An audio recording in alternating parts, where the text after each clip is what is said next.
자, 네, 인사드리겠습니다. 안녕하세요. 네. 방실이 좀 바뀌어서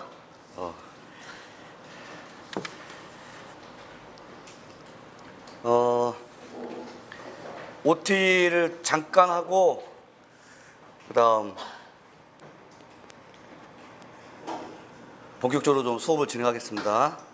어제 국교론 시간에 전반적인 OT를 좀 했기 때문에 이제 문학과 관련되어 있는 내용을 문학과 관련되어 있는 내용을 좀 더 말씀드리죠.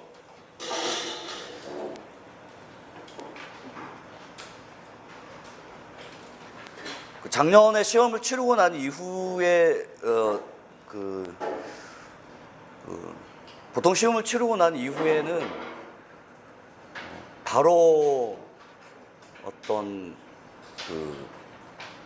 그 결과를 보고서 전체적인 어떤 방향을 이렇게 설정하는 경우는 없어요. 조금 더 이제 시간이 좀 지나서 문제의 방향성들을 좀 봐야 할 텐데 그동안에는 그렇게 감만 있었던 것들이 확실히 표면적으로 드러났던 것들 중에 하나가 문학에서 그 수능용 문학이라고 하죠.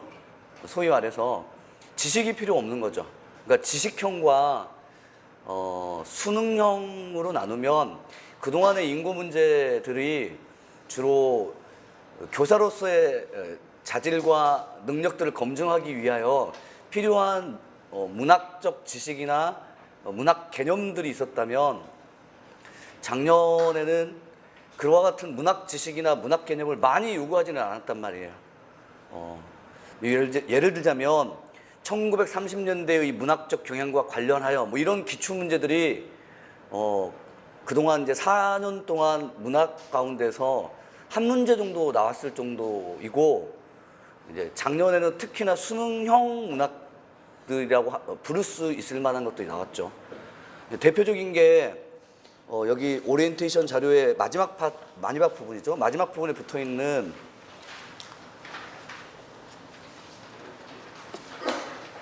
현대소설 문제예요. 현대소설 문제인데, 낯익은 유명 작가도 아니고 또 유명 작품도 아니에요. 보시면 윤우명의 원숭이는 없다고 모두들 다 당시 시험을 봤을 때는 도대체 이분 누구지?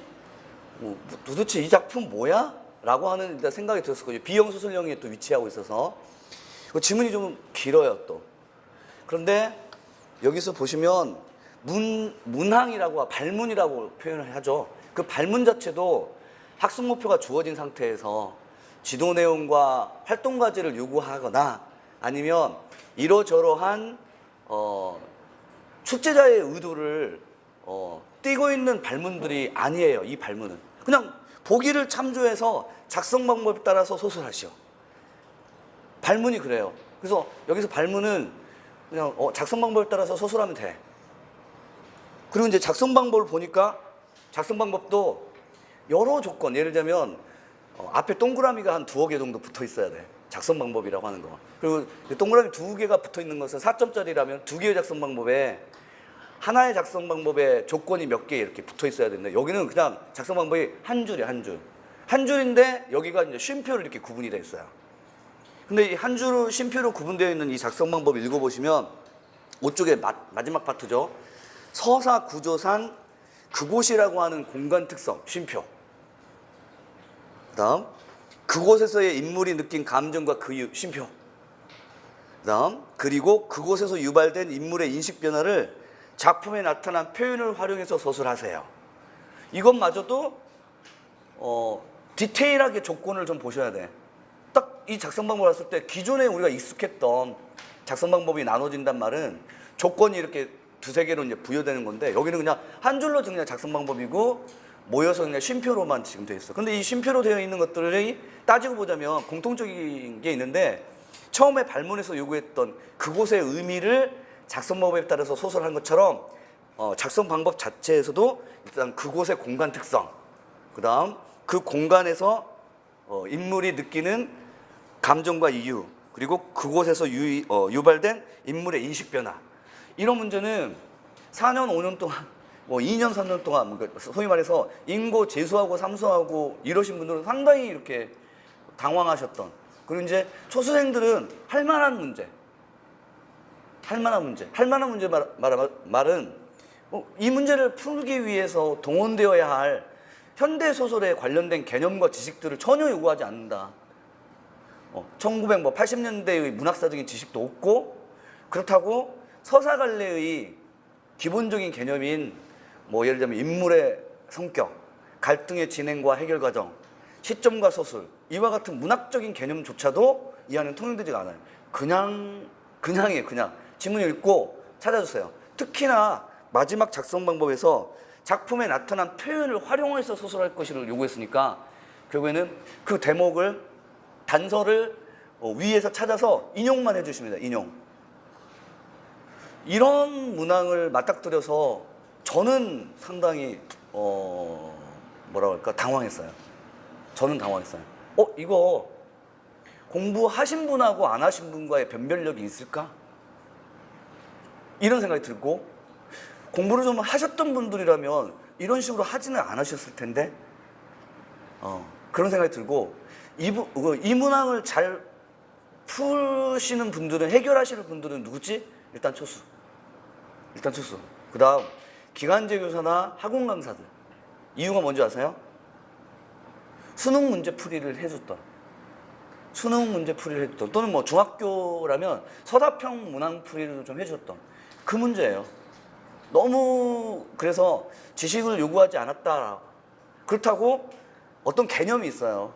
구구경론처럼 개념이 있어서 그 개념을 적용하는 문제도 아니었고, 그래서 저는 막상 이 문제를 받아들고, 이거 너무 낯설고 있다. 두 번째로는 기존에 있었던 문항의 형태하고는 좀 다르고, 그 다음에 특정한 문학 개념과 문학사진 지식을 요구하지 않는다. 도대체 그렇다면 이런 문제들이 이제 자주 만약에 나오게 된다면 도대체 어떻게 해야지 우리가 낯선 작품을 알고 있어야 되나?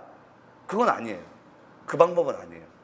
결국에는 작품에 대한 분석과 또 작성 방법에서 요구하는 것에 대한 적용 능력들이 탁월하지 않으면 안 되겠구나. 그런 생각이 들고, 아마도 이제 시험을 치르셨던 분들도 많이 그렇게 느끼셨을 거예요. 그래서 아마 금년 초부터서 공부 방법들을 다 대부분 어떻게 가져갔냐면, 아마 몇 년 전부터 그랬을 거예요. 제가 누누이 서답형 체제로 바뀌면서 조동일 한국문학통사는 그냥 책꽂이에 꽂아놓고 그냥 늙어 죽을 때까지 먼지 쌓이도록 책장에 놓기만 하면 되고, 권영미 한국현대문학사도 마찬가지고, 지금 여러분들이 하실 일들은 교과서 학습활동이나 수능 문제를 푸는 것이 훨씬 더 낫다라고 말씀드렸던 것들이 이 대목이에요. 이 대목. 그래서 아마 금년 1월부터서 작년 시험을 치르셨던 분들은 이와 같은 경향성과 관련해서 수능형 문제라고 해서, 수능 문제를 객관식이긴 하지만 그 객관식이 주로 이제 문제 출제자의 분석, 요구한 바대로의 분석을 이제 요구하기 때문에 아마 그런 연습을 하셨을 것이고, 만약 하지를 않으셨다면 지금부터도 늦지 않아요. 이 분석하고 적용하는 능력은 빠르면 제가 보기에는 3주, 여러분처럼 어느 정도 전공을 좀 하셨다면 빠르면 3주고 늦어도 2달 안에는 분석과 적용 능력이 튀어지니까 좀 더 좀 세밀하게 디테일하게 좀 연습을 하시려면 매일마다 수능 5문항씩 시간을 정해서 주어진 문제 발문대로 위에 나오는 작품들을 뭐 아는 작품이건 모르는 작품이건 상관없이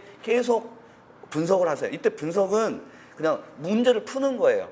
다만 선택지에 나와 있는 핵심 개념어들이 있다면 그 개념어를 찾을 수 있는 근거들을 위해서 이제 찾아야 돼요. 가령 예를 들면 가나의 작품을 에서 공통적으로 나타난 것 중 적절하지 않은 것을 골라라. 그러면 가와 나의 시적 화자의 정서는 뭐 고향 상실에 대한 아픔과 비애와 그리움을 드러내고 있다. 이런 식으로 선택지가 보이면 이제 가에서 그 대목을 찾으셔야 돼요. 왜냐하면 이런 식으로 작품에서 인용해서 그 대목을 표현해 줘야 되니까 이런 문항들은 그와 같은 수능 문제의 선택지에 위 지문에서 이제 찾는 연습들을 해주셔야 되고 여기에서는 지금 그곳의 공간 특성이라고 하면 읽어보시면 여기가 지금 작성 방법이 한 줄이지만 두 줄이지만 실은 여기에는 조건이 세 개가 붙어 있고 이 조건 세 개도 디테일하게 보면 네 개예요. 네 개란 말은 조건이 네 개란 말은 4점짜리에 각각 1점씩이라는 뜻이죠. 예를 들자면 이렇습니다. 처음에 작성 방법에서 그곳의 공간 특성을 밝힐 것, 이게 1점. 그 다음에 두 번째 작성 방법에서 그곳에서 인물이 느낀 감정과 그 이유를 밝힐 것. 이것은 인물이 이제 공간에서 인물이 느낀 감정과 이유를 밝히되 그 감정과 이유는 각각 1점씩 해서 요것은 이제 2점이에요. 그 다음 조건인 그곳에서 유발된 인물의 인식 변화. 이것이 1점. 물론 꼭 그런 건 아니에요. 이 중에서 그곳의 공간 특성이 가장 중요하다고 여겨지면 여기를 2점으로 부여하거나 할 것이지만 대체적으로 보자면 지금 여기가 두 줄짜리의 작성 방법이지만 실은 세부적으로 보자면은 각각 1점씩이다. 단 그곳의 공간 특성을 밝힐 때 위에 작품에 나온 표현을 인용해 주시고 계속 그 다음에 그 공간에서 인물이 느낀 감정과 그런 감정을 느낀 이유를 밝힐 때도 또한 위에 지문에서 인용을 해주셔야 되고 이 과정을 계속 되풀이해야 되니까 결국 B형 서술형 이게 몇 번 문항이었냐면 4번 문항인데 B형이 논술형까지 해서 8문항인가요? 8문항이면 B형 4번 문항쯤 위치에서 이런 문제가 맞닥뜨리게 되면 굉장히 이제 그 압박감이 있어요. 왜냐하면 세밀하게 이제 디테일하게 이 전체 지문을 좀 읽어가야 되니까 거기다가 여기 낯선 작품이기 때문에 미리 배경 지식이 없기 때문에 없는 상태에서 이제 스토리 이야기의 구성들을 이야기의 내용을 따라가면서 작성 방법에서 요구하는 것에 인용을 해줘야 하니까 시간이 상당히 걸려요. 읽는데도 시간이 걸리고 작성하는데도 시간이 걸려서 4번 문제 4점짜리를 내가 점수를 취득하기 위하여 여기에서 10분을 투자해야 하느냐 이런 것들이 이제 걸리죠. 10분 투자해보면 그 다음에 나오는 8문항짜리에서 논술형 같은 경우에는 굉장히 놓칠 가능성이 높아 보인다. 그래서 이런 문항들이 2문항 정도만 나와도 문학에서 우리 상당히 괴로워요. 그런 점을 이제 염두에 두자면 현재의 문항의 출제 방향의 아주 전형적인 내용으로서 이 17학년도 B형 서술형 문제의 새로운 건 아니에요. 기존의 14학년도 이후부터서 이런 문제들이 보였지만 그런 문제들은 조금 익숙했던 문항의 형태인 반면에 여기는 거의 수능형 문항이어서 좀 당황을 했을 것이고 현대 문학에서는 이런 문항의 유형들이 종종 보일 것이다. 고전 문학 같은 경우에는 기존의 기출문제의 유형에서는 많이 벗어나질 않는다. 그러나 현대문학과 관련해서는 수능에서의 이런 적용과 분석 능력을 많이 요구한다. 조금 더 여러분들께서 이번 이제 문풀 때 가장 중점을 뒀던 것 중에 하나가 작성 방법을 좀 디테일하게 해서 비록 여러분들이 알고 있는 작품, 이건 모르는 작품이건 간에 분석을 한 만큼 답안 작성을 할 수 있도록 유도하는 문제 형태로 현대문학은 많이 그렇게 하려고 했어요. 그리고 이제 좀 더 이제 더 가서 말씀드리겠지만 변별력 있는 문항들이 있어요. 그런 변별력 있는 문항들이 소위 말해서 문학인데도 국어교육론처럼 나오는 것도 있죠. 이때 이제 국어교육론이라고 하는 것은 교과 교육의 형태예요. 가령 교수학습 아니면 뭐 문학에 대한 평가 이런 문제들인데 이런 것들은 사실 그러니까 기존 기출문제의 형태를 벗어나지는 않지만 가끔 가다가 나오기 때문에 한 번 나오게 되면 변별력 있게 좀 작용할 가능성이 크다. 문학은 그렇게 말씀을 드리고 싶어요.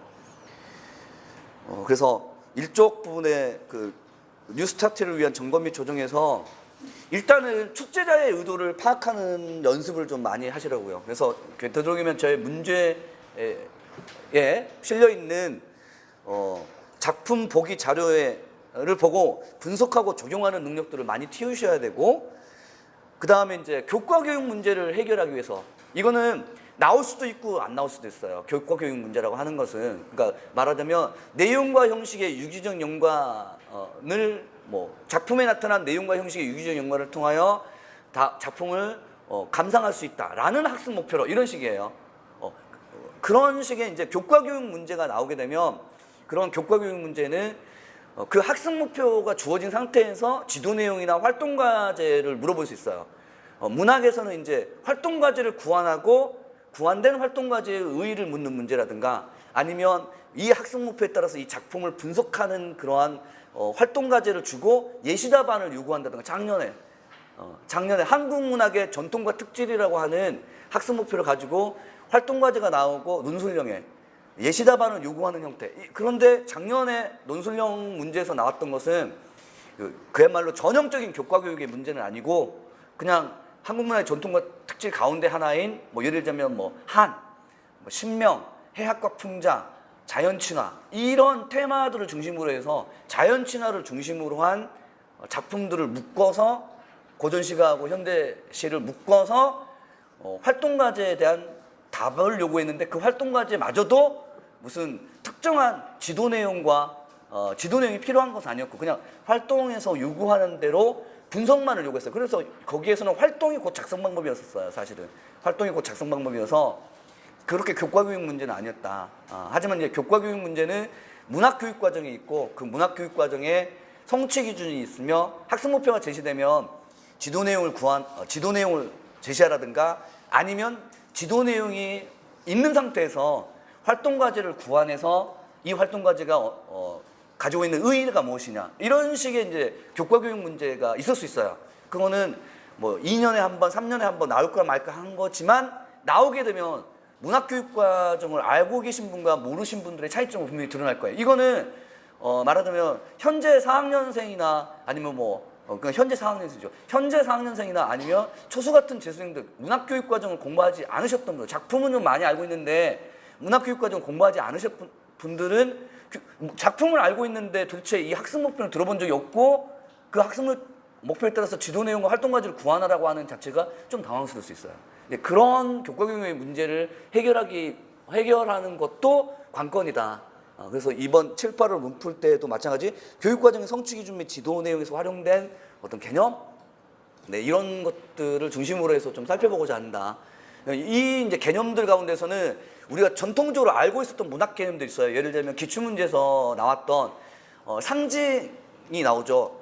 고전시가하고 현대시 두 편을 주고, 고전시가는 시조 두 편, 현대시를 주고, 눈이라든가 어떤 설이라든가 와 같은 곳에 밑줄을 쳐놓고서 이 눈과 설이의 상징적 의미를 묻고 나서 관습적 상징과 개인적 상징을 구분해서 한번 소설해라, 이런 문제들은 상징이라고 하는 문학 개념이 있지만, 사실은 그것은 어떤 문학 개론서에서 나오고 있는 상징이 아니라 문학 교과서죠. 문학 교과서고 또 교육 과정이죠. 교육 과정에 제시되어 있고, 현재 학교 교육 현장에서 상징을 어느 정도 수준까지 가르치고 있는가를 여러분들 알고 있느냐를 이제 묻는 거죠. 정말 그 상식적인 거예요. 그것은 이제 성취 기준이 비유, 운율, 상징의 의미를 파악하고 작품을 감상할 수 있다, 이런 성취 기준이, 중학교 성취 기준이 있어요. 그때 이제 상징이 관습적, 개인적, 원형적 상징을 구분하고, 상징과 관련되어 있는 작품의 대표적인 작품을 한 작품씩 선정을 해서, 예를 들면 박두진의 해에 나타난 상징이라든가, 아니면 윤동주의 서시라든가, 중학교 교과서의 그 중학교 성취 기준의 작품은 유명 작가의 유명 작품, 많이 알고 있는 그런 작품들을 선정해가지고 상징을 연습해요. 그러니까 그 정도, 현재 그 문학 교육 과정에서 제시되어 있는 개념들이 있어요. 그 개념들을만 교과서 수준으로만 이해한다면 그것은 어려운 문제는 아니에요. 무슨 개론서를 읽어서 해결해야 할 문제는 아니죠. 처음에 2009학년도부터 2013학년도까지 객관식 문항 체제에서 여러분들이 선배들한테 물어보면 공부를 정말 많이 하셨다, 그분들은 정말 개론서 읽는 대로 바빴어요. 그때 개론서를 막 찾아 읽느라고 말씀드렸던 조동일의 한국문학통사 또는 권영민의 한국흉대문학사, 이거는 이제 문학사인데, 문학 개념을 좀 잡기에 쉬운 개론서는 방통대 출판부, 한국방송대학교 출판부, 그거 개론서 많이 봤어요. 근데 그 개론서를 보면 상징의 종류가 너무 많고 그 정도까지는 근데 또 해야만 선택지를 지을 수 있었거든요. 근데 지금 그렇지 않다. 교과서 수준으로 교육과정의 성취 기준에서 제시되어 있는 개념 정도만을 이해해도 된다. 그래서 5, 6월 제가 그 개념 특강을 할 때 그 개념들이 교육과정에서 제시되어 있는 교과서 수준의 개념이어서 미리 한 번씩 여러분들 읽고 오시라고 또는 보고 오시라고 말씀을 드리는 이유 중에 하나고, 또 여기 그 교재에서도 다시 그 내용이 또 나와요. 다만 이제 교재에서 나오는 내용을 두 번씩 세 번씩 이렇게 되풀이하기보다는 작품을 통해서 여러분들이 좀 분석하는 것이 필요하다라고 하는 말씀을 계속 드리고 싶어요. 이해하셨죠? 그리고 이런 것들이 두 가지가 합쳐져서 결국엔 답안 작성 능력으로 나와야 되고, 그 다음 역시나 어제 국어교육론에서 했었던 7, 8월 문풀을 위한 팁에서 말씀드렸던 것처럼 왜 이 문제를 출제했는지, 하필이면 왜, 그 다음에 이제 추가해서 말씀드리자면 문학이니까 왜 하필이면 이 작품인지, 이건 꼭 묻고 싶어요. 국어교육론에서는 왜 하필 이 지문이지? 이런 것들은 중요하지가 않아요. 근데 문학에서는 왜 하필 이 작품을 냈지? 그러니까 윤후명의 원숭이는 없다를 왜 냈지?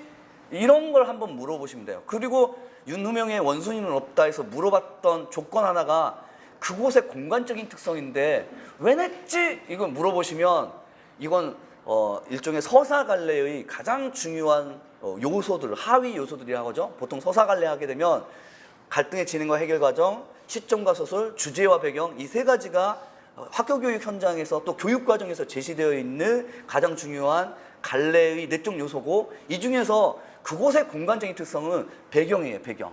근데 이 배경 가운데서 무슨 배경이냐면 공간적 배경. 근데 공간적 배경의 상징적 의미는 항상 그동안 기출문제에서 물어봐줘 왔던 것들이에요.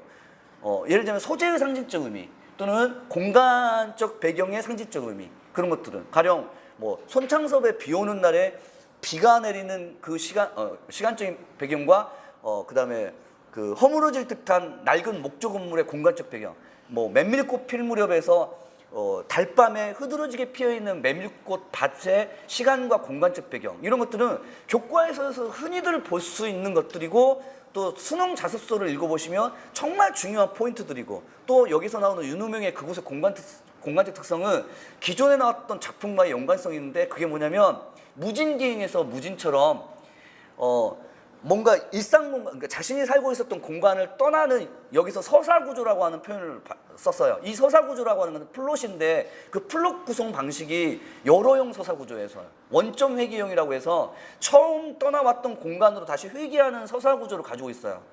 무진기행처럼. 근데 무진기행은 서울이라고 하는 일상적인 것을 떠나서 순수함을 찾고자 해서 무진기행의 기존 기출문제가 그랬었어요. 그럴 때 서울 공간과 무진이라고 하는 공간의 상징적인 의미는 뭘까? 이건 항상 교과서 수준으로 물어봤던 것. 여기서도 윤후명의 그곳이라고 하는 공간 특성은 자신이 살고 있었던 일상생활을 영위하던 공간에서 떠나서 그곳을 찾아갔는데 그곳이 변별이 있어요. 변별이 있어요. 마치 서울과 무진처럼 내가 살고 있었던 일상 공간과 그 다음에 환상 체험을 했던 그 공간이 서로 대조적이다. 기존 작품을 다시 한번 거론한다는 점에서 왜 윤후명의 원숭이는 없다를 냈을까라고 하면 이건 낯선 게 아니라 작품만 바뀌었을 뿐 묻고 있는 문제는 소재의 상징적 의미, 공간 배경의 상징적 의미는 똑같구나. 그리고 서사구조상 원점회귀형 서사구조를 통하여 어떤 식으로든 서사구조 가운데서 여러형 서사구조의 특징이 뭐냐면 인물의 인식 변화의 과정들이 드러나요. 그래서 작성 방법 세 번째에서 이 인물이 어떻게 생각이 변해있는가의 그 변화 과정을 지금 논의하라고 했죠. 서술하라고 했죠. 전형적으로 우리가 여러형 서사구조에서 공부를 하다 보면 묻는 문제들이구나 라고 하는 것을 알게 되고, 이것을 통해서 한 작품을 통해서 서사갈래의 기본적인 내적 요소, 즉 소재나 주제와 배경과의 관련성, 주제와 배경, 그 다음에 갈등의 진행과 해결 과정에서 배울 만한 플롯 구성 과정의 특징, 그리고 그 플롯 구성 과정에서 논의될 수 있는 하위 요소로 인물, 여기서는 지금 인물이 어떤 감정을 느꼈고 그 감정을 느낀 이유를 설명하라 라고 하는 그런 부분들은 여기 원래는 갈등의 진행 과정과 해결 과정의 플롯 구성 방식을 보면 뭐 인물과 인물과의 갈등, 인물과 환경과의 갈등 이렇지만 여기서는 인물과 인물과의 갈등들은 없고 낯선 공간에서 처음에 기대했던 거는 다른 어떤 그 느낌을 받았다. 그런 부분들의 인물의 어떤 그 상황에 대한 대응 이런 것들을 중심으로 해서 작품을 분석했다면 서사 관리의 기본적인 하위의 내적 요소들을 충분하게 숙지하고 있고 이걸 주어진 작품을 통해서 여러분들이 분석할 수 있겠는가를 물어봤겠구나. 저는 그렇게 처음엔 당황스럽고 두 번째 작성 방법에서는 묻고 있는 조건들이 각각 공간 배경의 상징적 의미, 그 다음에 플롯 구성 방식에서 인물의 상황에 대한 그 대응, 그다음 세 번째로는 서사 구조상 여러형 서사 구조에서 인물의 인식 변화 과정 이 세 가지는 서사 갈래에서 하위 내적 요소로 물어보는 것들이었구나라고 하는 생각이 들어서 정말 한 작품으로 여러 가지를 물었구나라고 하는 생각이 들었어요. 처음에는 수능형이라고 생각했지만 결국에는 이건 연습하면 된다. 기존 기출 문제를 반복해서 그렇게 출제자의 의도를 이제 파악을 해주시고 그다음 마지막으로 이제 강의 계획안을 좀 보면.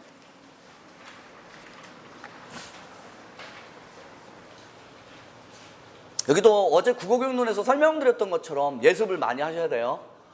예습을 하시되 뭐 한 주차당 기본적으로 목표는 한 30문항 정도인데 내외인데 오늘은 아마 30문항 정도를 다 못할 것 같아요. 한 20여 문항 정도로 하고 왜냐면 예습을 여러분들이 충분히 못했기 때문에 같이 작품 분석을 좀 시도를 하니까 다음 주차부터서는 30문항씩 정도라고 생각하시고 일단은 국어교육론과 다르게 여기는 작품을 좀 보고 오셔야 돼요. 그리고 이제 필요하다면 5, 6월 만에 교과서반을 들으셨다면 여기 나오는 그 문제풀이의 교과서 그러니까 문제풀이의 작품들은 모두 다 교과서반에서 다뤘던 그런 작품들이어서 그때 프린트물을 다시 한번 보시고 또 5, 6월 교과서반을 듣지 않으셨다면 적어도 여러분들이 집에는 수능 자습서 한 권 정도는 꽂아져 있을 테니까 그 수능 자습서에서 미리 이 작품에 대한 선 배경 지식들을 좀 갖추고 온 상태에서 답안 해설을 좀 들으시면 좋을 것 같습니다. 그래서 예습을 중심으로 한다. 그리고 시간은 똑같이 이제 국어교육하고 똑같은데 9시부터 마찬가지로 하프모고를 실시합니다. 그리고 하프모고는 이거는 좀 고민을 해야 할 사안이에요. 어떤 것들 고민해야 하냐면 국어교육론은 이제 지문만 교체하면 돼요. 문제는 그대로 둔 채. 근데 이 문학은 그 문제를 그대로 둔 채 작품을 교체하면 문제를 그대로 둔 채 작품을 교체한다 할지라도 문제를 조금 더 변형을 시켜야 돼요. 왜냐면 이 작품이 고스란히 그대로 문제에 적용되리라고는 보장이 없기 때문에. 그래서 그런 경우도 있고 안 그런 경우도 있어서 일단은 여러분들이 이번 주차 수업에서 배웠던 문제들 가운데서 약간 작품은 그대로 둔 채 변형한 문제도 있을 수 있고 문제는 그대로 있는데 작품 자체만 교체될 수도 있고 그렇게 해서 조금 더 많은 작품 아니면 좀 더 적용하는 능력 이런 것들을 좀 보고자 합니다. 그리고 이제 되도록이면 이게 하프모고는 모고 스타일이니까 지금 이제 이 교재에 실려 있는 문제 스타일은 그 기존 기출문제 스타일이긴 한데 이게 정확하게 기존 기출문제 스타일에 정확한 적용을 할 수 있는 문제들이 있기도 하고 없기도 해요. 이유는 일단 만들다 보니까 그래서 됐어요. 그래서 공부하라고 낸 문제들이었어. 하지만 하프모고는 시간 안에 풀어야 하기 때문에 작품도 좀 짧고 그 다음에 작성 방법도 많이 요구하진 않습니다. 복잡하게 그렇게 생각하시고요. 그 다음에 이 문풀에 기본적으로 실려있는 문제들은 모두 다 문학교과서 11종 현재 2012 교과서가 반영된 그 다음에 중학교 5종하고 고등학교 1학년 5종의 주요 5종에서 대표적으로 교육과정 거기서 이제 문학교육과정이라고 있어요. 그 문학교육과정의 단원에서 이제 선정된 작품들을 중심으로 하고 모두 다 한 작품도 빠짐없이 교과서 수록 작품이에요. 다만 교과서 수록 작품인데 낯선 작품이 있기도 하죠. 그런 낯선 작품들을 또 우리가 임용 문제에서 이렇게 윤우명의 소설이라든가 아니면 뭐 유리액이라고 하는 소설 아니면 작년에 또 현대시로 나왔던 뭐죠? 봄바다에서 이런 것들은 유명 작가인데 이제 낯선 작품들이 있고 또 교과서에서도 그렇게 유명 작가의 낯선 작품들이 있어요. 윤동주의 그 동시와 같은 소년이라고 하는 시는 낯선 작품인데 중학교 교과서에 실려 있어요. 많이 들어봤던 유명 작가인데도 이런 작품들을 한 번도 본 적이 없고 소년이라고 하는 시를 가지고서 예를 들면 시상전개 과정과 또는 시초과자의 정서나 아니면 뭐죠? 시호의 상징적 의미와 같은 것들을 또 학습을 해요. 그래서 그런 교과서에 실려 있는 유명 작가의 낯선 작품도 일단 문제로 만들어서 수록했다. 그리고 이제 기본적으로 마찬가지로 국어교육과 똑같이 기출 교재를 가지고 오시되 꼭 제 기출 교재가 아니더라도 됩니다. 다만 이제 그 제 기출 그 교재에는 이제 출제 근거라고 하는 것 또는 관련 교육 과정이라고 하는 게 이렇게 실려 있어서 물론 교육 과정은 이제 이 문제풀이에도 실려 있으니까 그런 출제 근거를 가끔씩 볼 때가 있어요. 근데 그럴 때는 여러분들이 가지고 있는 기출 교재에서는 없는 경우가 있지만 아무튼 뭐 기출 교재는 꼭 제 것만 활용하라고 강요하진 않습니다. 그래서 기출 교재 가지고 오셔야 되고 그다음 마찬가지로 수강 특전은 문학교육과정의 정리특강이 있어요. 이 문학교육과정 특강은 국어교육론의 교육과정 정리특강보다는 그래도 좀 중요도가 좀 낮아서 이게 나올 수도 있고 안 나올 수도 있지만 하지만 한 번쯤 정리를 하고 나면 그렇게 어려운 것은 아니다. 그래서 이것도 추후 공지를 하고 이 문학개념어 특강도 마찬가지 5, 6월 달에 그 인강으로 제가 찍어놨으니까 여러분들이 이제 다음 주가 오기 전에 반드시 이제 문학교육과정 이 파일이 몇 개죠?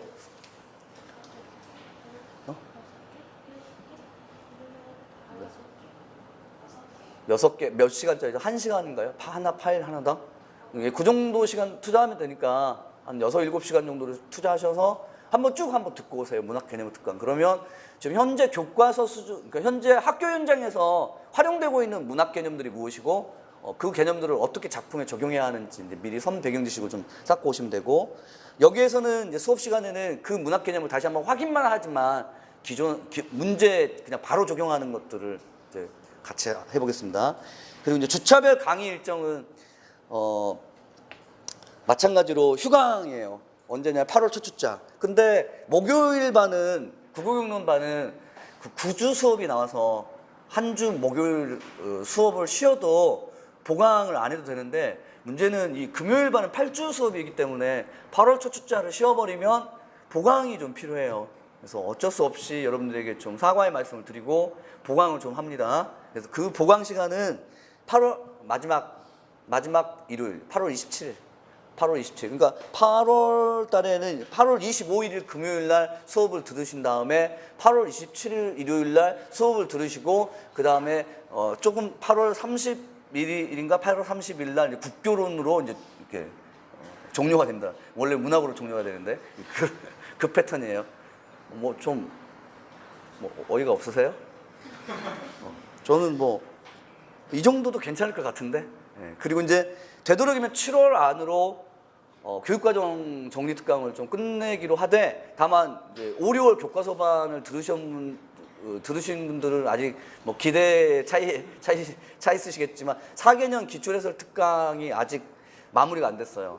그래서 그것을 지금 다음 주차부터 국어교육론 한 주, 문학교육론 한 주 해가지고 2주에 걸쳐서 끝내야 되니까 그거 다음에 아마 교육과정 정리특강이 있어야 되지 않을까 싶기도 해요. 그래서 아무튼 그 교육과정 정리특강의 추후 날짜 공지하고요. 그 다음에 여기 나와 있는 이 순서대로 1부, 2부, 3부 이런 순서를 갖되 말씀드렸던 대로 그 각 주차당 한 30문항 정도를 진도를 나간다를 예상을 하고 미리 예술해 오시면 됩니다. 아셨죠? 됐습니다. 이 정도까지 하고 좀 쉬었다가 할까요? 좀 쉬었다가 하죠.